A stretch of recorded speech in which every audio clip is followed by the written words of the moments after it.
إن الحمد لله نستعينه ونستغفره ونؤمن به ونتوكل عليه ونعوذ به من شرور أنفسنا ومن سيئات أعمالنا من يهديه الله فلا مضل له ومن يضلل فلا هادي له أشهد أن لا إله إلا الله وحده لا شريك له وأشهد أن سيدنا ومولانا وحبيبنا محمدا عبده ورسوله اللهم صل وسلم وبارك عليه وعلى آله وأصحابه والتابعين لهم بإحسان إلى يوم الدين أما بعد فقد قال في كتابه الكريم إن الذين قالوا ربنا الله ثم استقاموا تتنزل عليهم الملائكة ألا تخافوا ولا تحزنوا وأبشروا بالجنة التي كنتم توعدون نحن أولياؤكم في الحياة الدنيا وفي الآخرة ولكم فيها ما تشتهي أنفسكم ولكم فيها ما تدعون نزلا من غفور رحيم ومن أحسن قولا ممن دعا إلى الله وعمل صالحا وقال إنني من المسلمين. Hadirin dimuliakan Allah Subhanahu wa taala. Perkara yang paling penting dalam kehidupan manusia di dunia dan akhirat adalah iman. Meluruskan iman, menguatkan iman.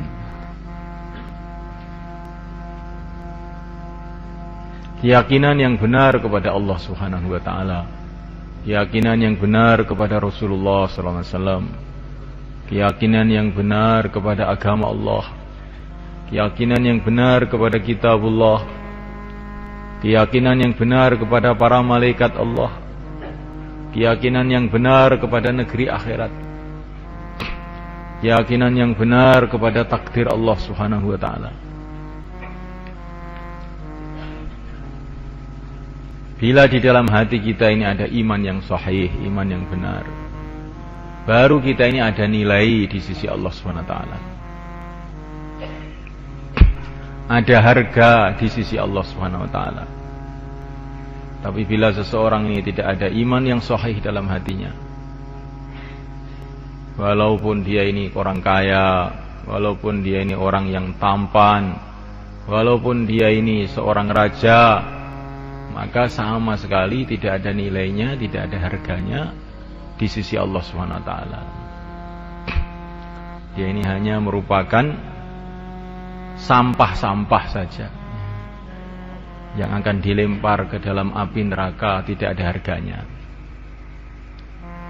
Tapi bila seseorang ini ada iman yang sahih dalam hatinya, inilah orang yang mulia yang sebenar-benarnya. Raja yang sebenar-benarnya adalah orang yang di dalam hatinya ada iman yang sahih. Kalau orang itu ada iman yang sahih, maka sebentar lagi, mungkin nanti malam, mungkin besok pagi, atau setelah itu dia akan dikirim ke surga Allah SWT, menjadi raja-raja di surga Allah SWT. Orang yang kaya yang sebenar-benarnya adalah orang yang ada iman yang sahih di dalam hatinya. Orang yang ada iman yang sahih, sebentar lagi, mungkin besok, mungkin lusa, atau setelah itu akan dikirim ke surga Allah menjadi orang yang kaya yang tidak ada batas kekayaannya. Hadirin dimuliakan Allah SWT. Orang yang beruntung, yang sebenar-benarnya beruntung adalah orang yang iman. Imannya sahih kepada Allah SWT. Iman sahih kepada Rasulullah SAW. Sebentar lagi dia akan dikirim ke surga, menghadap kepada Allah, dapat ridha Allah, berkumpul dengan para nabi, para rasul, para wali-wali Allah dalam kehidupan yang kekal abadi, yang selama-lamanya. Tapi bila iman tidak ada atau iman tidak sahih, sudah tidak ada nilainya apa-apa. Memuliakan Allah Subhanahu wa taala, maka kita perlu lagi dan lagi mendengarkan pembicaraan masalah iman, berbicara masalah iman, usaha iman, mencari pengalaman iman. Pertama kali usaha iman ini adalah belajar mengenai lafadz iman, yaitu la ilaha illallah. Ini lafadznya iman, bahwa tidak ada yang berhak disembah illallah, selain Allah. Disembah itu apa yang dimaksud? Kata para ulama, disembah itu maksudnya adalah dicintai dengan sebenar-benarnya, ditakuti dengan sebenar-benarnya, sehingga ditundui dengan sebenar-benarnya. Itu namanya disembah. Yang berhak untuk dicintai dengan sebenar-benarnya hanyalah Allah Subhanahu wa taala. Yang berhak ditakuti dengan sebenar-benarnya hanyalah Allah Subhanahu wa taala. Yang berhak ditunduki dengan sebenar-benarnya hanyalah Allah Subhanahu wa taala. Yang berhak diharap hanya Allah Subhanahu wa taala. Karena semua kebaikan yang ada di dunia, yang ada di akhirat, yang ada sekarang, yang akan datang, yang telah lalu, hanya Allah yang bisa mendatangkannya. Maka yang berhak untuk diharap, berhak untuk dicintai hanyalah Allah SWT. Kita ini baru melihat makhluk-makhluk Allah saja bisa tergila-gila. Ya. Melihat makhluk-makhluk Allah saja bisa tergila-gila. Makhluk-makhluk Allah yang ada di dunia ini, kita bisa tergila-gila, termenung-menung, ngelamun siang dan malam, gara-gara melihat makhluk-makhluk yang ada di dunia ini. Padahal malaikat Allah Ta'ala, semua keindahan-keindahan yang ada di dunia ini tidak ada apa-apanya dibanding keindahan yang ada di surga. Seluruh keindahan yang ada di surga itu bila dilipatkan berjuta-juta kali, bermiliat-miliat kali, bertriliun-triliun kali, sampai tidak ada batasnya, tidak ada apa-apanya sama sekali dibandingkan dengan keindahan penciptanya Allah Subhanahu wa taala. Seumpama manusia ini kenal kepada Allah Subhanahu wa taala, maka tidak ada yang dicintai selain Allah. Maka ketika ahli surga melihat surga, lupa dengan dunia.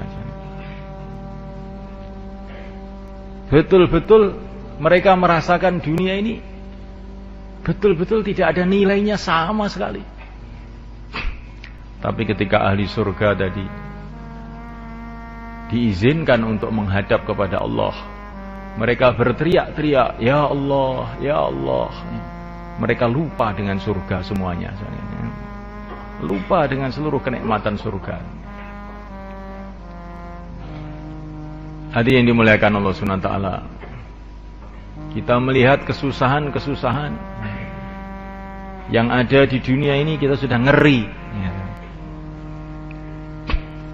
Kesusahan-kesusahan yang ada di dunia ini sudah mengerikan, membuat kita menggigil ketakutan. Kesusahan semua yang ada di dunia ini tidak ada apa-apanya dibanding kesusahan yang ada di neraka.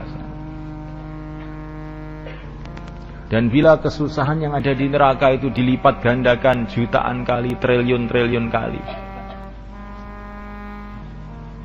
sampai tidak ada batasnya, tidak ada apa-apanya dibanding kesusahan yang dalam khazanah Allah Subhanahu wa taala.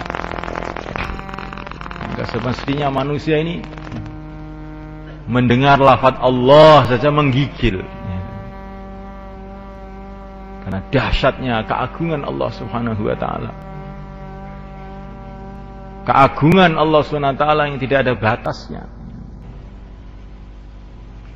Memuliakan Allah Subhanahu wa taala, seumpama kekayaan yang ada di dunia ini dikumpulkan menjadi satu, kekayaan yang ada di surga, yang ada di akhirat, semua dikumpulkan menjadi satu. Ini tidak ada apa-apanya. Ini baru satu tetes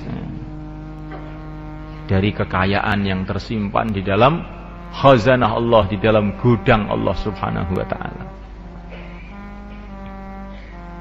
Maka semestinya manusia ini berharap kepada kekayaan Allah Subhanahu wa ta'ala melebihi harapannya kepada apa saja. Kalau saya taat kepada Allah, beres. Allah itu maha kaya. Kalau saya dicintai oleh Allah Subhanahu wa ta'ala, beres. Allah itu maha kaya. Nah, mulaikan Allah Subhanahu wa ta'ala, kalau orang itu dicintai oleh seorang raja, maka dia akan merasa dalam hatinya, beres saya sudah.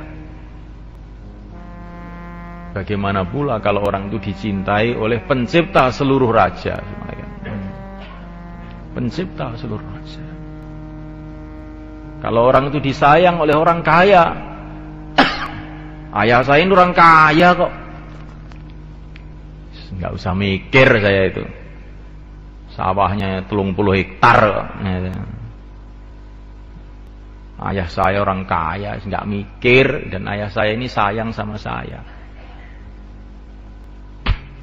Bagaimana kalau orang itu disayang oleh Allah, yang menciptakan seluruh orang yang kaya di alam semesta ini? Semestinya dia ini akan menjadi tenang, tentram, bahagia, tidak khawatir apa-apa. Tidak khawatir apa-apa. Memuliakan Allah Subhanahu wa ta'ala. Maka bila orang itu mengenal keagungan Allah, kehebatan Allah, kekuasaan Allah, Masya Allahu kan wa ma lam yasha' lam yakun. Apa yang dikehendaki oleh Allah pasti terjadi. Yang tidak dikehendaki oleh Allah tidak mungkin terjadi. Kalau orang itu kenal kepada keagungan Allah, maka tertanam dalam hatinya, tidak ada yang diharap selain Allah, tidak ada yang disembah selain Allah, tidak ada yang ditakuti selain Allah, tidak ada yang diminta selain Allah. Mencintai Allah, mengagungkan Allah, takut kepada Allah, merasa dekat dengan Allah Subhanahu wa ta'ala. Namanya belajar lafaz iman. Setelah belajar lafaz iman ini semula kan, perlu kita ini belajar pengalaman iman, pengalaman hubungan dengan Allah. Bagaimana caranya semuanya? Di saat-saat keadaan itu mengajak kita untuk terkesan dengan makhluk, kok kita ini tetap tidak terkesan dengan makhluk, hanya tawajuh kepada Allah, zahir batin, saat itu nanti kita dapat pengalaman iman. Jadi cari pengalaman iman itu begini caranya. Di saat suasana-suasana semua itu mengajak kita untuk tawajuh kepada makhluk, berharap kepada makhluk, takut kepada makhluk, terkesan dengan keadaan, kok kita ini tawajuh terus kepada Allah, nanti pasti kita akan dapat pengalaman iman. Ini ceritanya dalam Al-Quran banyak. Ketika seorang ahlul iman dari keluarga Fir'aun, rajulun mu'minun min ali Fir'aun, dalam surat Ghafir, ketika satu orang ahlul iman dari keluarga Fir'aun menghadapi ancaman-ancaman Fir'aun, tetapi dalam suasana seperti itu dia dakwah pada Fir'aun, cerita keagungan Allah kepada Fir'aun, dan dia menyerahkan dirinya kepada Allah. Wa ufawwidu amri ilallah, innallaha basirum bil ibad.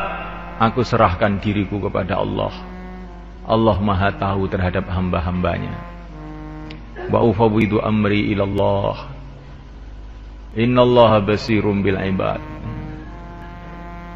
Aku serahkan diriku kepada Allah. Allah Maha tahu terhadap hamba-hambanya. Fabaqahullahu sayyiati ma makaru. Ketika orang iman dari keluarga Fir'aun tadi, dalam suasana semua itu mengajak takut kepada makhluk. Tapi dia ini tidak takut. Wa ufawwidu amri ilallah. Aku serahkan diriku kepada Allah. Akhirnya dijaga oleh Allah.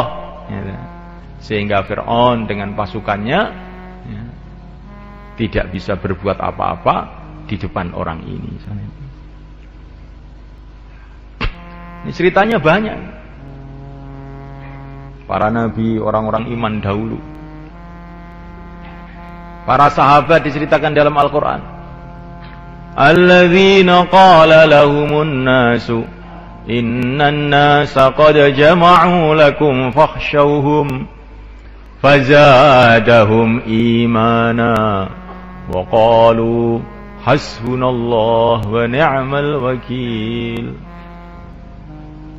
Datang orang-orang kepada para sahabat memberitahu, oh musuh-musuh sudah siap untuk mengganyang kamu semua. Ini suasana itu mengajak orang itu tawajuh pada makhluk, mengajak orang itu ketakutan kepada makhluk. Tapi para sahabat mengucapkan hasbunallah wa ni'mal wakil.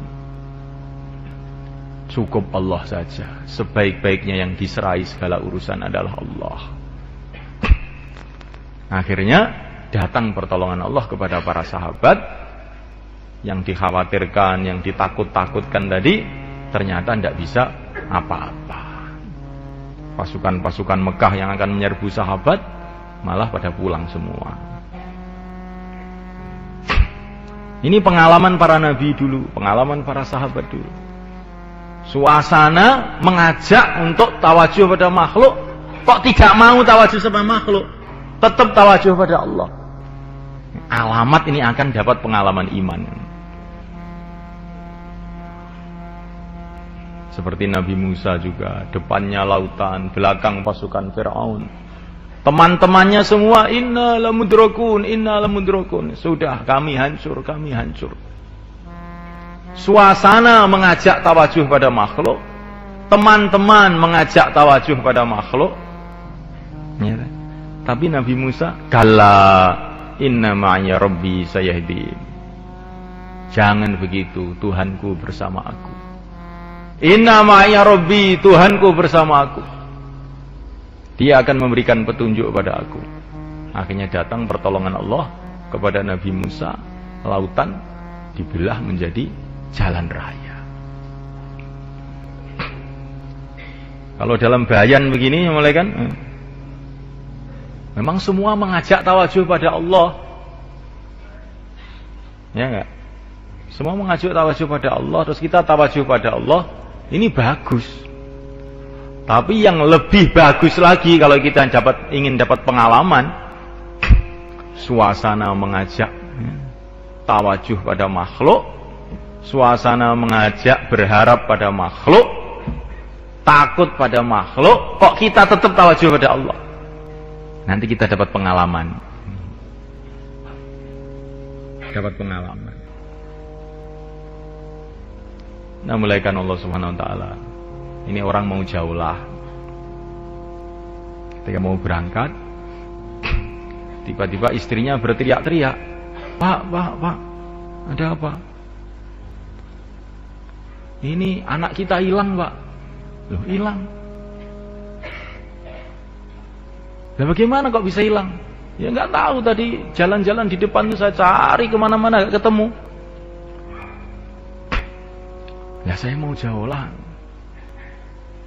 Ya penting jaulah apa penting anak? Katanya istrinya. Dia merenung. Kalau sudah ditanya begitu bagaimana kira-kira? Penting jaulah apa penting anak? Bingung ini. Bayan 20 tahun ini jadi lupa semua. Ya kan? Direnung. Penting jaulah katanya. penting jauhlah, karena jauhlah ini perintah Allah. Kalau saya menjalankan perintah Allah, nanti akan dapat ridho Allah, dapat pertolongan Allah. Langsung jauhlah, jauhlah taskil, bentuk jamaah. Setelah bentuk jamaah mau kencing di belakang masjid, tiba-tiba ada orang berteriak-teriak, Pak, ini ada anak kecil di sini, anaknya siapa Pak ini? Balah, anak saya ini. Masya Allah. Jadi orang itu kalau suasana itu mengajak kepada makhluk, kok dia tetap tawajuh kepada Allah, itu nanti dia dapat pengalaman macam-macam.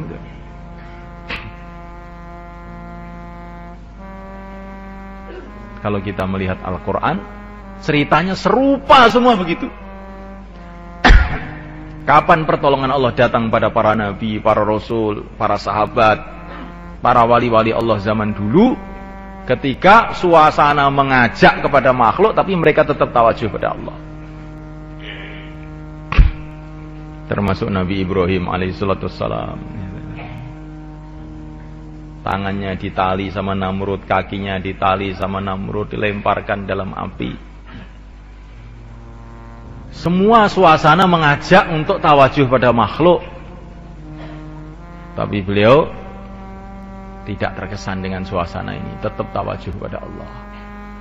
Hasbunallah, cukup Allah. Bahkan para malaikat pun datang mau menolong. Semestinya ini Nabi Ibrahim tawajuh pada para malaikat. Wah, ini datang para malaikat ini. Apa ini? Namrud dibanding para malaikat, kebak sekali, habis Namrudnya. Tetapi anehnya itu Nabi Ibrahim juga tidak terkesan dengan para malaikat ini.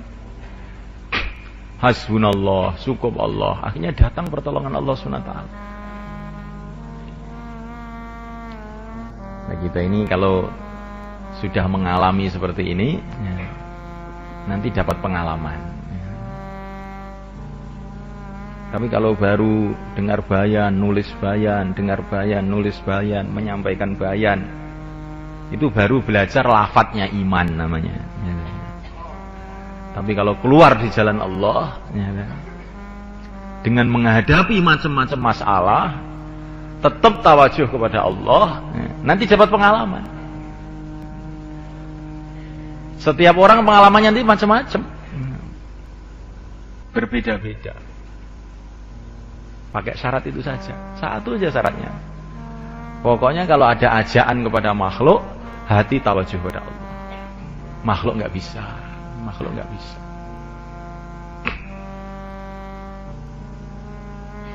Nah, mulaikan Allah SWT. Nabi Yusuf alaihissalam digoda sama Zulaikha, wanita yang tercantik pada zaman itu. Pintu-pintu dikunci. Wa qalat haytalat. Mari ke sini, mari ke sini. Tapi Nabi Yusuf tawajuh pada Allah. Ma'adallah, innahu rabbi ahsana mathwaya. Ma'adallah, aku berlindung kepada Allah. Langsung beliau lari. Tiba-tiba pintu-pintu yang terkunci tadi pada terbuka sendiri sebenarnya. Jadi orang itu kalau tawajuh pada Allah, terus walaupun suasana sudah mau kejungkir itu ya, ada aja jalan keluarnya. Ada aja jalan keluarnya. Tapi kemudian Zulaikha bikin masalah, bikin fitnah-fitnah, laporan kepada suaminya, ini Yusuf ini, dia menggoda saya, macam-macam. Akhirnya apa yang terjadi semalekan? Nabi Yusuf orang tawajuh pada Allah. Tiba-tiba itu ada bayi di rumah itu ngomong. Yang biasanya nggak pernah ngomong, lo ngomong. Bayi masih digendong, belum bisa ngomong, tahu-tahu ngomong. Itu Yusuf itu kalau bajunya sobek dari depan, berarti Zulaikha benar. Kalau sobek dari belakang, Zulaikha salah, yang benar Yusuf. Ternyata sobeknya bajunya Nabi Yusuf itu dari belakang. Akhirnya suaminya Zulaikha ini paham, oh istri saya yang keliru. Istri saya yang keliru. Jadi orang itu kalau dituduh macam-macam itu nggak usah mengelak, tawajuh aja sama Allah, ma'adallah, tawajuh pada Allah. Nanti ada yang membela sendiri. Sampai bayi pun bisa membela nanti. Ini orang dakwah begini, bikin masalah, bikin kerusakan, bikin astagfirullahaladzim. Tawajuh pada Allah saja. Nanti kan orang lain yang Allah gerakkan untuk membela. Nanti bisa bayi-bayi ngomong nanti. Loh, salahnya orang di masjid itu apa toh Pak? Kok dimarah-marah itu salahnya itu apa? Lah iya, ya gak salah apa-apa loh. Akhirnya ya. Oh, orang di masjid kok dimarah-marah itu loh salah apa? Dia nggak minta uang, nggak minta apa, ya bekal sendiri-sendiri. Ya iya, salah apa ya? Saya sendiri nggak tahu salahnya. Jadi sudah mulaikan Allah Ta'ala, kalau suasana kita ini mengajak untuk tawajuh pada makhluk, tawajuh pada Allah, nanti kita ini dapat pengalaman-pengalaman.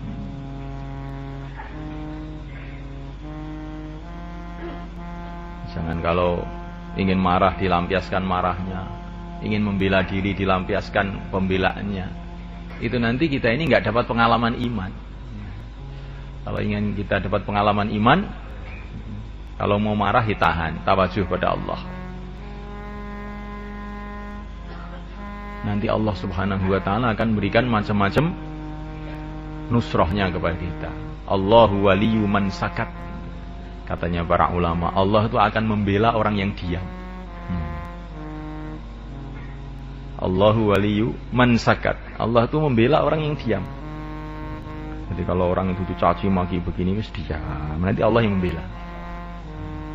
Tapi kalau kita ini ganti juga marah, nah nanti kita pertandingan tinju, ya, pertandingan tinju. Ya. Jadi tontonan orang. Maka satu hari ada orang mencaci maki Abu Bakar, dicaci maki begini. Nabi mendengar itu senyum aja. Lama-lama Abu Bakar nggak tahan, ganti mencaci dia. Maka Nabi langsung marah dan pergi. Maka Abu Bakar terkejut, kenapa ya Rasulullah engkau pergi? Ketika kamu tadi dicaci maki diam saja, saya lihat para malaikat pada datang membela kamu. Tapi ketika kamu ganti marah, saya lihat malaikat-malaikat pada pergi, setan datang. Ya, saya nggak mau duduk di tempat yang ada setannya ini. Nah kalau malaikat datang, alamat hidayah akan datang. Karena malaikat ini makhluk-makhluk suci. Nah kalau setan datang, siapa yang akan datang? Yang akan datang adalah dhalalah, kesesatan. Makanya wongis dielek-elek, meneng wae. Kamu kok diam saja, Mang? Ini belajar diam kok, Pak. Ya. Saya itu ngengkel itu sudah lama, berpuluh-puluh tahun saya sudah biasa ngengkel. Saya ingin belajar diam sekarang ini. Ya. Allahu waliyyu man sakat. Allah akan membela orang yang diam. Jadi semuliakan Allah Subhanahu wa Ta'ala, ini namanya belajar pengalaman iman. Nah, orang itu kalau sudah dapat pengalaman mantep. Mantep. Tapi kalau belum dapat pengalaman, walaupun sudah pandai bayan, pandai mudzakarah, ya, tapi kalau belum pernah dapat pengalaman, nah ini nanti imannya itu masih meyor-meyor. Ya, maka para sahabat ini begitu belajar iman, lafadznya iman, la ilaha illallah, kemudian oleh Nabi diterjunkan dalam perjuangan, sehingga mereka dapat pengalaman macam-macam. Diterjunkan dalam perjuangan, akhirnya mereka menghadapi masalah sini, masalah sana. Oleh Nabi dikasih arahan, tawajuh pada Allah. Ya ayyuhalladzina amanu aminu, hai orang yang beriman, tawajuh pada Allah. Jangan terkesan dengan makhluk, tawajuh hati pada Allah. Akhirnya semulaikan para sahabat dapat macam-macam pengalaman sehingga imannya mantap. Bukan cerita pengalaman orang lain, pengalaman masing-masing dia sendiri. Berbeda dengan Bani Israel. Bani Israel itu melihat pengalaman orang lain. Melihat pengalamannya Nabi Musa, melihat pengalamannya Nabi Harun. Tapi mereka sendiri ini karena tidak mau berjuang, nggak dapat pengalaman. Sehingga ketika ditinggal Nabi Musa 40 hari saja, sudah pada menyembah berhala. Pada menyembah berhala. Ditinggal 40 hari aja sudah pada menyembah berhala. Karena mereka ini nggak punya pengalaman masing-masing, itu nggak punya, karena nggak mau berkorban. Sehingga ketika dinasihati Nabi Harun, kamu jangan nyembah berhala, maka mereka mengatakan, kami akan terus menyembah berhala, kecuali kalau nanti Musa sudah datang. Kalau Nabi Musa sudah datang, ya saya salat lagi. Kalau Nabi Musa belum datang, ya saya tetap menyembah berhala.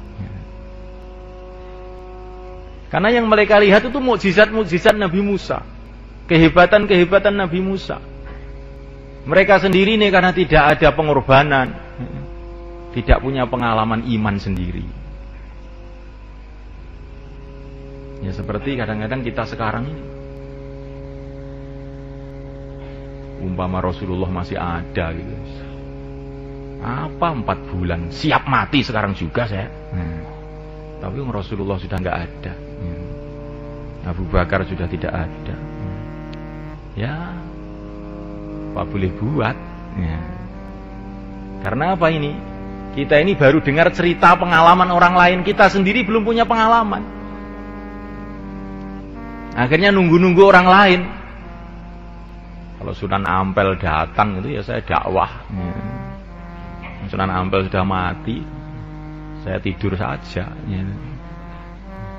Karena kita ini pengalamannya itu pengalaman mendengar ceritanya Sunan Ampel, tapi kita sendiri nggak punya cerita, nggak pernah berjuang. Bagaimana ada cerita?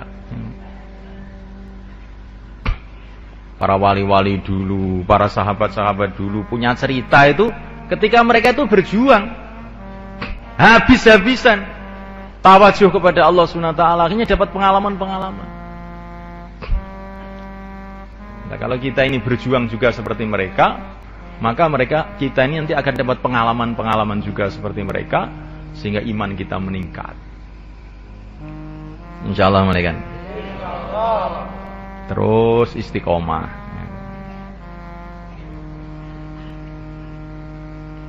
Teman ada, teman nggak ada. Orang menerima, orang tidak menerima. Keadaan sehat, keadaan sakit.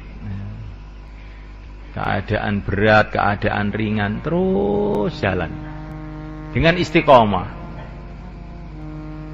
dan dengan tertib. Apa-apa dimusyawarahkan, karena amalan dakwah ini tanpa musyawarah ini seperti sholat nggak wudu ya kan? Dakwah itu harus pakai musyawarah. Apa-apa dimusyawarahkan, jangan pakai pikiran sendiri. Nah, mulaikan Allah Subhanahu wa taala. Maka ini penting kita sadari. Amal itu kalau amal istimai, amal bareng-bareng, itu harus musyawarah. Wa amruhum syura bainahum. Terus istiqomah dengan musyawarah, terus istiqomah. Nanti lama-lama dapat pengalaman sehingga iman kita naik. Nah, tandanya iman naik itu bagaimana? Tandanya itu mulai seneng dengan sholat. Bukan sholat, seneng dengan sholat. Punya keyakinan di dalam hati dengan sholat saya selesai masalah. Nanti kalau saya sholat selesai masalah. Ini tandanya iman. Benar. Karena sholat ini menghadap kepada Allah, pencipta alam semesta, penguasa dunia akhirat. Saya ada masalah dengan ayah saya, Pak. Ayah kamu itu yang memegang hatinya Allah. Kamu sholat. Mertua juga begitu, Pak. Itu istri saya itu dipengaruhi mertua saya. Oh, begitu. Mertua kamu, istri kamu, hatinya di tangan Allah. Kamu sholat. Tapi kalau sholat, tawajuh kepada Allah. Jangan tawajuh sama mertua. Nanti karena ada masalah dengan mertua, mulai Allahu Akbar sudah mertua. Di dalam hatinya itu. Enggak merasa menghadap pada Allah, menghadap pada mertua. Akhirnya tidak ada nilainya sholatnya itu tadi.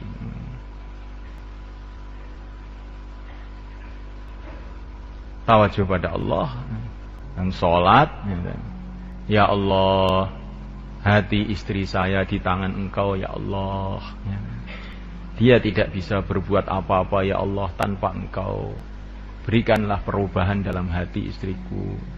Mertua saya juga hamba-Mu ya Allah, yang menciptakan hatinya Engkau, yang mengendalikan hatinya Engkau, yang mengendalikan otaknya Engkau, yang mengendalikan mulai pucuk rambut, pucuk kaki, pucuk kukunya adalah Engkau. Gerakkanlah dia untuk kebaikan, membantu saya dalam perjuangan dakwah ini. Nah, begitu soalnya. Jangan sambat saja, nyata. Sebetulnya saya ini juga ingin, tapi gimana ya? Mertua saya ini, istri saya ini. Tapi itu boleh saja, tapi tapinya yang benar. Tapi yang kuasa itu hanya Allah. Tapi yang bisa menolong saya itu hanya Allah. Pokoknya bagaimanapun juga ya saya nangis pada Allah. Itu tapi yang benar. Jangan tapi yang tidak benar.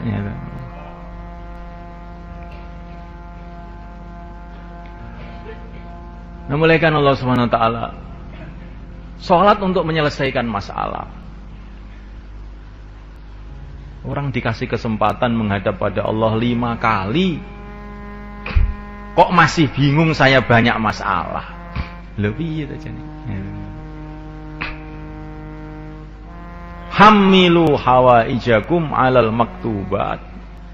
Dalam satu riwayat hadis, bawalah hajat-hajat kamu itu di dalam sholat-sholat fardu. Wah, ini Allahu Akbar, kesempatan menyelesaikan masalah saya ini. Ya, gitu loh. Ini kesempatan menyelesaikan masalah. Menghadap pencipta alam semesta, penguasa jagat raya. Selesai masalah ini. Kalau orang menghadap kepada Allah, kemudian dia ini dalam hati ada rasa belum cukup untuk menyelesaikan masalah dia, maka imannya berarti sudah rusak.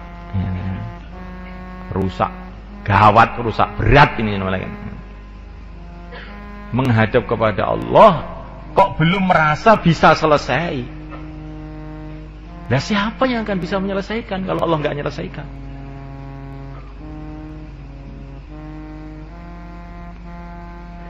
Nah, mulaikan Allah SWT. Dan kalau orang itu imannya itu lurus, ada tandanya, senang dengan ilmu. Belajar ilmu itu senang.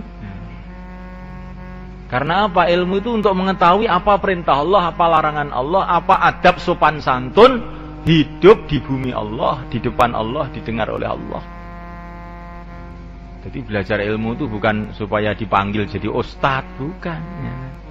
Bukan dikatakan ini Pak Kiai ini karena sudah ngaji 20 tahun ini. Bukan itu maksudnya. Bagi orang beriman tuh ilmu itu penting karena untuk supaya tahu perintah Allah itu apa. Saya ini disuruh apa? Saya ini hamba Allah, tinggal di bumi Allah, di bawah kolong langit Allah. Terus sekarang ini saya ini disuruh oleh apa? Disuruh apa oleh Allah?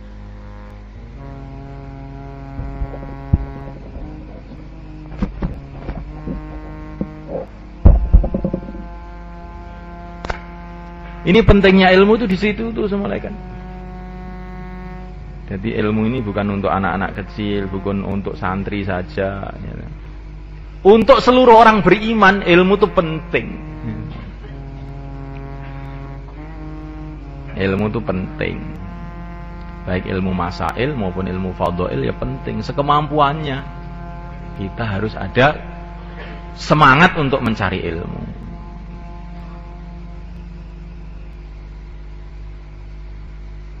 Jangan kemudian kita ini salah paham, cari ilmu nggak diamalkan, apa gunanya?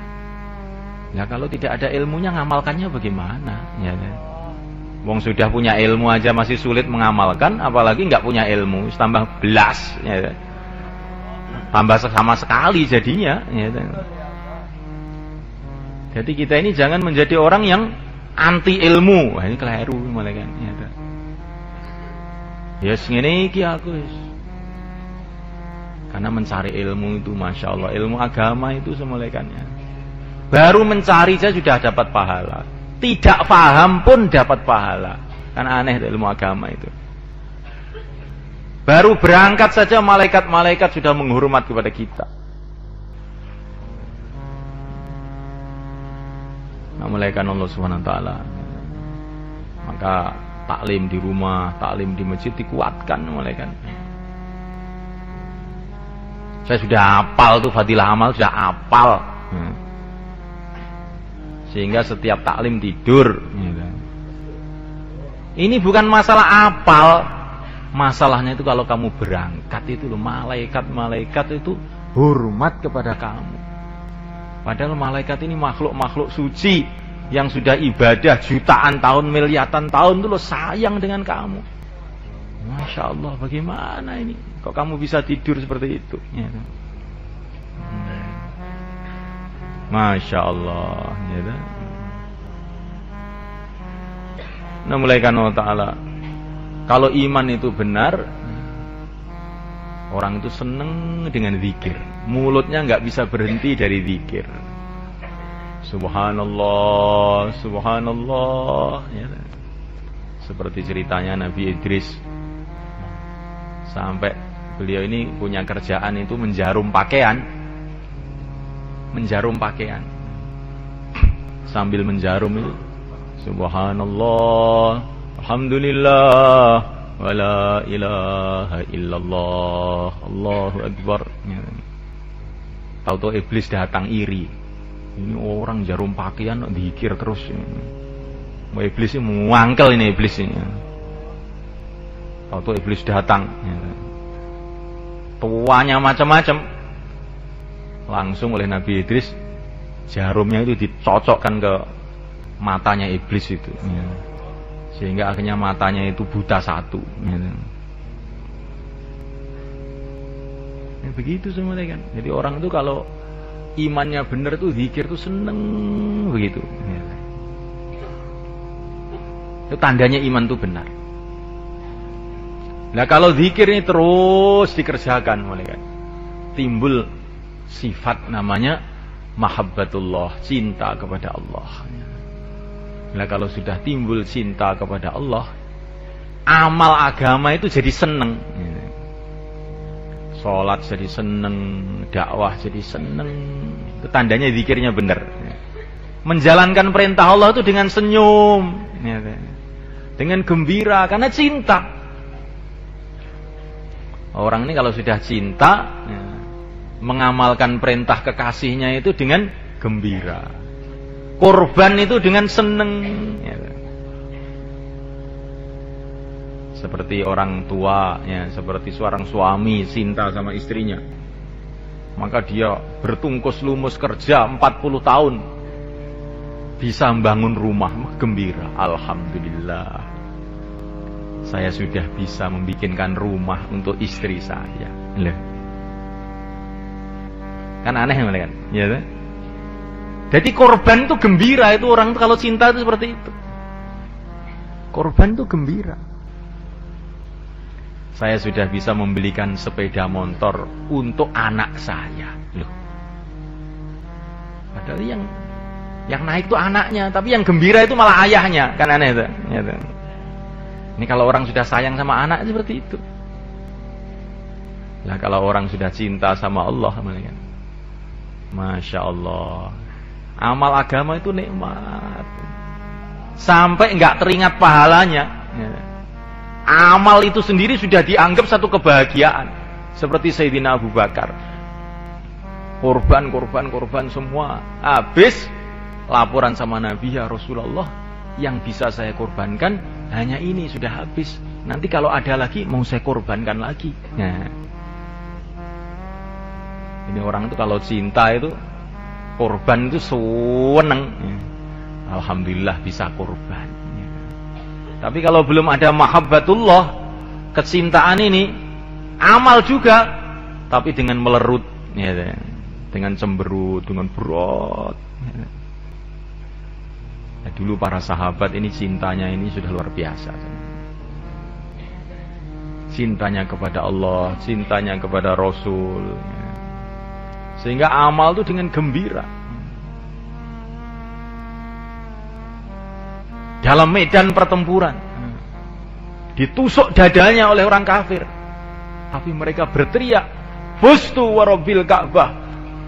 Beruntung aku demi Tuhannya Ka'bah. Karena saya sudah bisa korban. Karena sudah bisa korban, beruntung saya. Nah, ini para sahabat.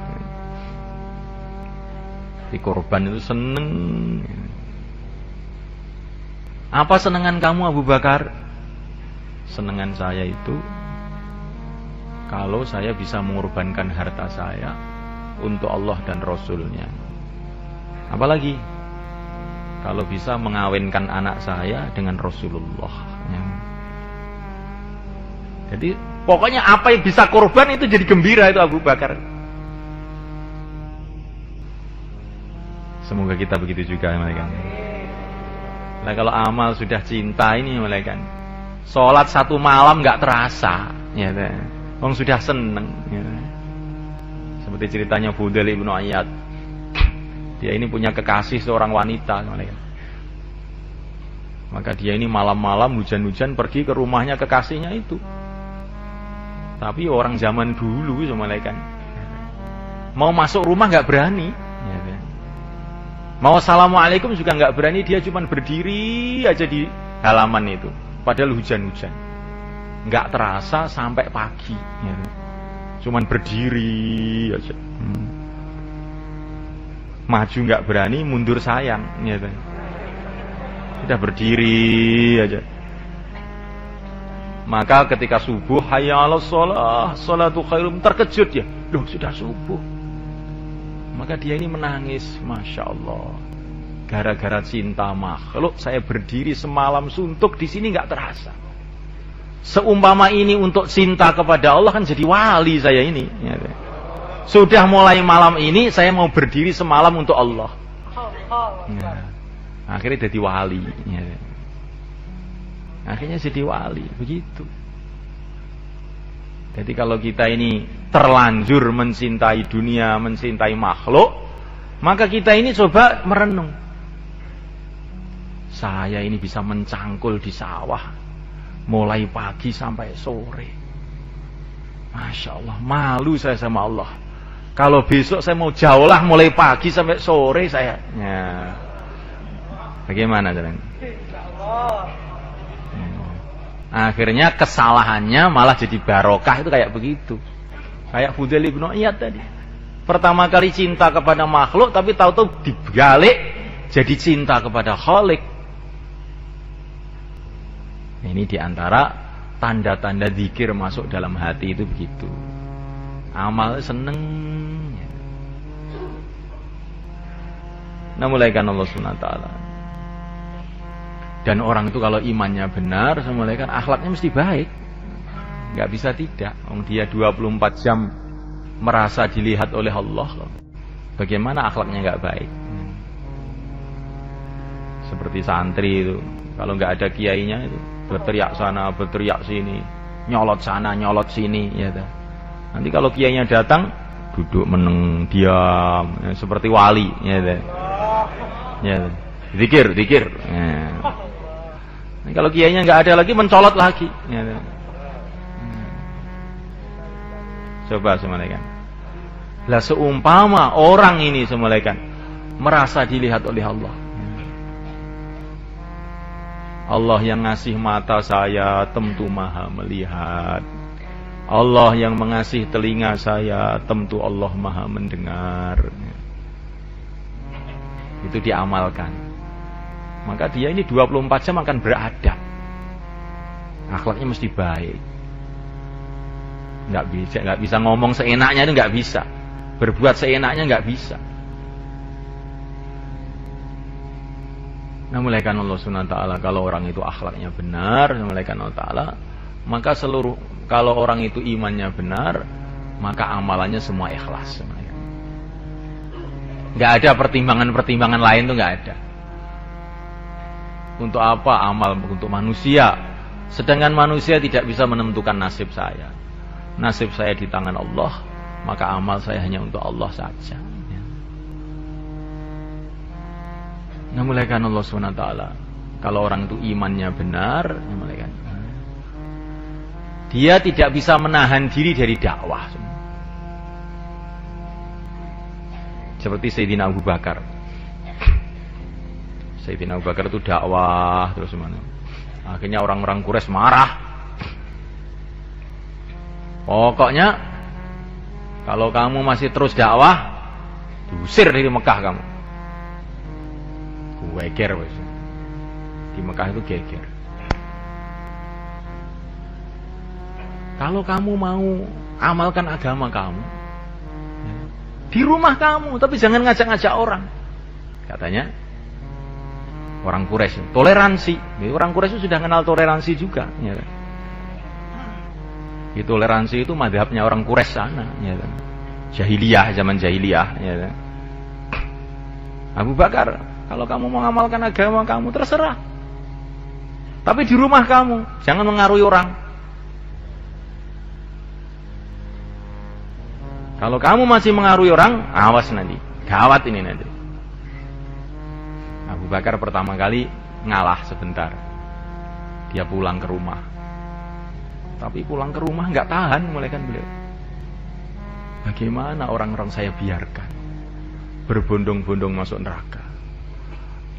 Bagaimana orang saya biarkan tidak mengenal Allah yang menciptakan mereka? Sehingga dia duduk di rumah itu nggak kuat. Tetapi mau keluar ini, wah nanti orang-orang marah semua. Akhirnya dia punya ide. Abu Bakar punya inspirasi, punya ide.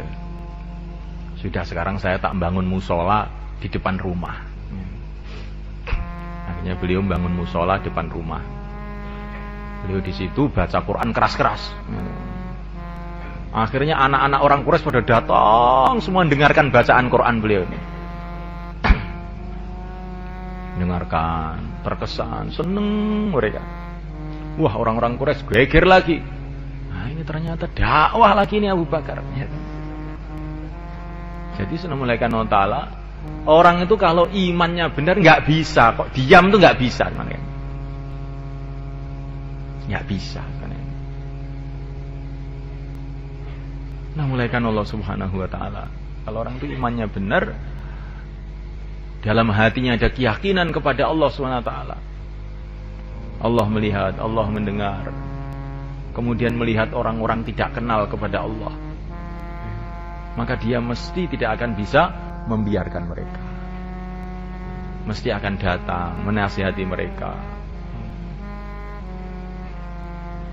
Nah, mulaikan Allah Subhanahu Wa Ta'ala.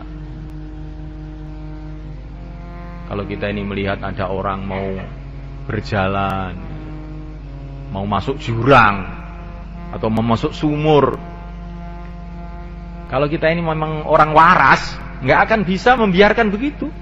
Mesti kita berteriak-teriak, Pak, sumur itu depan itu. Ya nggak mereka? Kalau orang itu ada keyakinan bahwa di depan sana ini kalau orang itu tidak amal agama adalah sumur jahanam, gitu. Bagaimana orang itu bisa diam, ya kan? Membiarkan orang maksiat, membiarkan orang tidak kenal agama, nggak bisa diam. Jadi orang itu diam tuh sebetulnya karena dia ini imannya ini melemah sebenarnya. Kalau orang itu imannya benar, nggak akan bisa diam. Mesti dia akan mengingatkan orang, mesti dia akan mengajak orang. Maka iman dengan dakwah itu nggak bisa berpisah.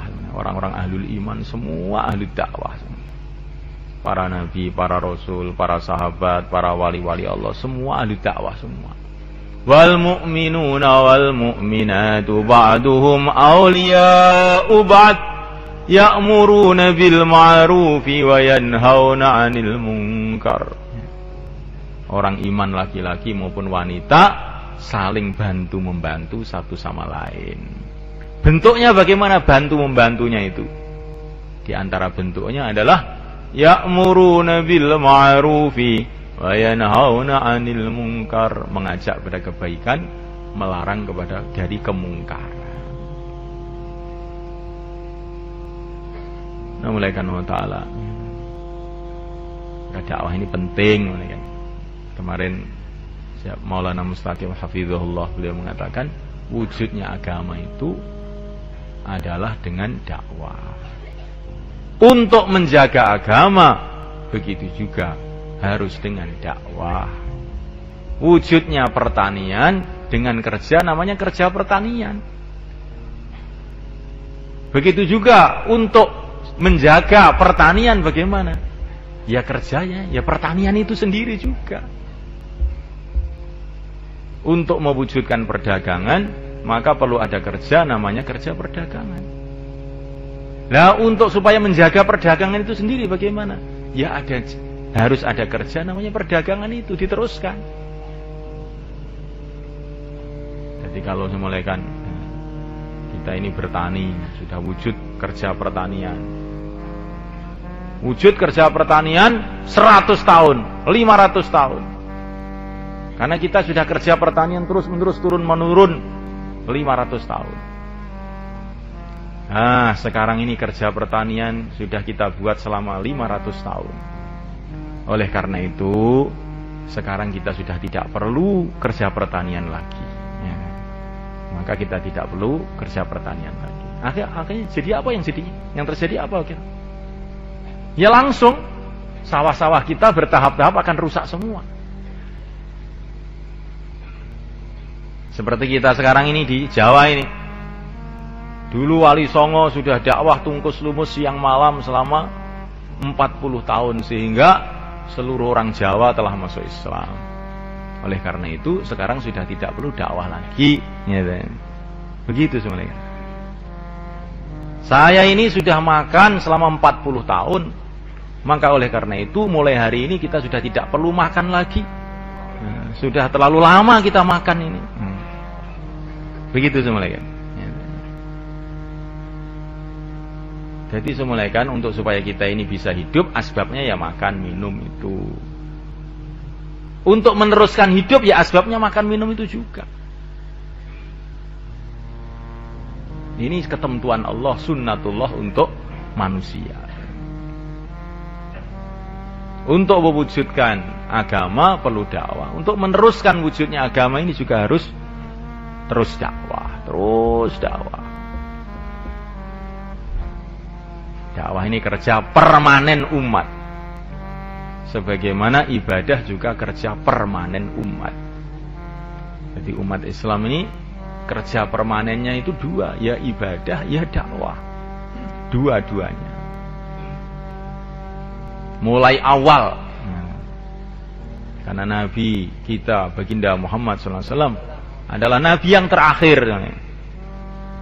Maka mulai awal pertama kali Nabi kerja di Mekah, diutus oleh Allah di Mekah, beliau mengajarkan kepada umatnya itu dua kerja sekaligus, dakwah dan ibadah, langsung sekaligus.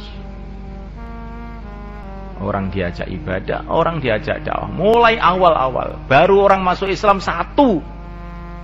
yaitu Sayyidina Abu Bakar As-Siddiq radhiyallahu ta'ala anhu, hari itu juga ibadah, hari itu juga dakwah. Hari itu juga dakwah, hari itu juga ibadah. Tapi waktu itu memang belum ada sholat 5 waktu, tapi sudah ada sholat. Sholat 5 waktu itu setelah Isra Mi'raj, ya. Kurang lebih 1 tahun setelah menjelang hijrah. Tapi sholat tuh mulai awal sudah ada sholat. Mulai awal sudah ada sholat. Orang diajari iman, kemudian diajari sholat, dan sekaligus dakwah. Mulai awal Nabi selalu begitu. Karena Nabi ini adalah Nabi yang terakhir. Umatnya punya tanggung jawab double melebihi yang dulu. Apakah umat-umat yang dulu tidak dakwah? Umat-umat yang dulu dakwah juga, tapi tanggung jawabnya tidak seperti umat ini. Umat-umat yang dulu dakwah. Orang yang mengatakan umat dulu hanya ibadah itu keliru besar, kan? Dalam Al-Quran banyak juga cerita umat-umat dulu dakwah juga, tetapi tanggung jawabnya tidak sebesar umat ini. Karena umat dulu itu Nabi wafat, datang Nabi lagi, Nabi wafat, datang Nabi lagi, Nabi wafat, datang Nabi lagi. Sehingga tanggung jawabnya itu tidak sebesar umat ini. Kalau umat dulu itu umpamanya berpikir, alah, saya tak istirahat dulu, nunggu Nabi datang, itu masih boleh itu, gitu. Karena memang Nabi akan terus datang, ada lagi Nabi, datang Nabi lagi. Jadi nunggu-nunggu itu boleh kalau umat dulu itu. Karena pintu kenabian belum ditutup. Tapi kalau umat ini, nunggu tidak boleh. Harus cash sekarang juga. Nah, dan nunggu apa kamu? Nunggu Nabi lagi. Itu Nabi Tangerang itu nanti. Ya, Nabi palsu. Ya, jadi tidak akan ada Nabi lagi. Maka kita di dalam dakwah ini tidak boleh menunggu-nunggu. Berangkat cash sekarang juga, insya Allah malaikat. Nah, apalagi ini menjelang Ramadan. Amalan-amalan dalam bulan Ramadan dilipat gandakan oleh Allah SWT. Ramadan bulan hidayah.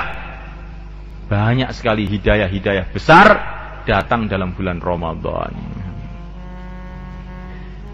Oleh karena itu semulaikan Allah Ta'ala, Ramadan ini kita jadikan bulan ibadah juga bulan dakwah. Begitu Nabi dulu menggunakan Ramadan. Ramadan untuk iktikaf, Masya Allah, jungkung ibadah. Tapi Ramadan juga untuk keluar jalan Allah, pergi ke Badar, Fathu Makkah.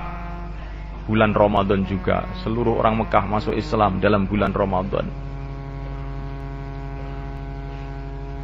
Jadi Ramadan itu jangan ada pikiran poso ya, pokoknya karo keluarga ning omah, menikmati bulan puasa.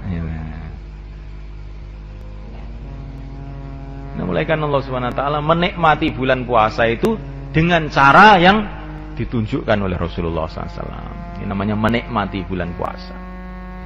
Kalau puasa di rumah itu sudah biasa, ya. Tapi kalau puasa di jalan Allah, itu baru luar biasa. Insyaallah malaikat. Nikmatnya nanti tambah lagi, malaikat. Nikmatnya tambah lagi. Maka bulan Ramadan, bulan ibadah, bulan dakwah. Bulan memakmurkan masjid. Bulan silaturahim. Karena dalam bulan Ramadan ini hati-hati manusia dilunakkan oleh Allah. Kesiapan umat untuk menerima hidayah itu tambah besar dalam bulan Ramadan. Oleh karena itu kita gunakan bulan Ramadan itu untuk keluar di jalan Allah. Insyaallah malaikat. Maka yang niat 40 hari sekarang dinaikkan jadi 4 bulan. Silakan berdiri malaikat. Monggo. Nah, silakan malaikat. Yang mau keluar 4 bulan malaikat, 4 bulan. Langsung ke sana malaikat. Yang mau keluar 4 bulan, 40 hari, nah, silakan ke sana. Selatan semua. Monggo Pak sibede medal Pak, sekawan dosa dinten, sekawan wulan, monggo jumeneng sedaya Ramadan nggih. Kathah rencang-rencang kita sing wingi Ramadan tesih teng mriki nggih. Sakniki pun dipanggil oleh Gusti Allah gitu. Kesempatannya 4 bulan 40 hari. Nah, silakan mulaikan. Pelajar-pelajar SMP, SMA, STM, mahasiswa, ini juga ada perayaan menjelang Ramadan ini. Gunakan perayaannya itu untuk fisabilillah. Monggo Pak, 4 bulan 40 hari, pinten-dinten mawon nak, pinten-dinten mawon monggo jumeneng. Sebulan 10 hari. Nah. Monggo. Pinten-dinten mawon jumeneng idul saya, Pak. Nggih. Jenengan pun ditunggu kalih Kanjeng Nabi teng mriku, gitu. Ditunggu kalih para sahabat, nggih. Sampean mandang akhirat, engko rak puwe nak ngamal niku nggih. Piye sawahku, piye omahku. Abot ngoten niku Pak nggih, nggih. Tapi piye akhiratku engko enteng, nggih. Nek wong iki muni piye akhiratku, ngamal enteng. Tapi wong mikir piye donyaku, lha engko dadi abot. Monggo jumeneng Pak, monggo. Pinten-dinten mawon pun nggih. Wis paling sithik 10 dina lah nggih. Ben awal Ramadan iki ben imane niku dikencengi. Monggo.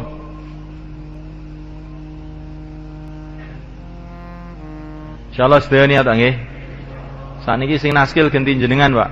3-3 sekawan-sekawan, monggo. Monggo 3-3 sekawan-sekawan mudzakarah ganti sing naskil jenengan gitu.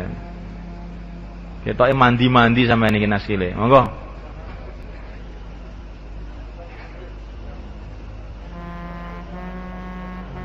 Napa sing kita mirengaken wau dibaleni malih, Pak. Monggo.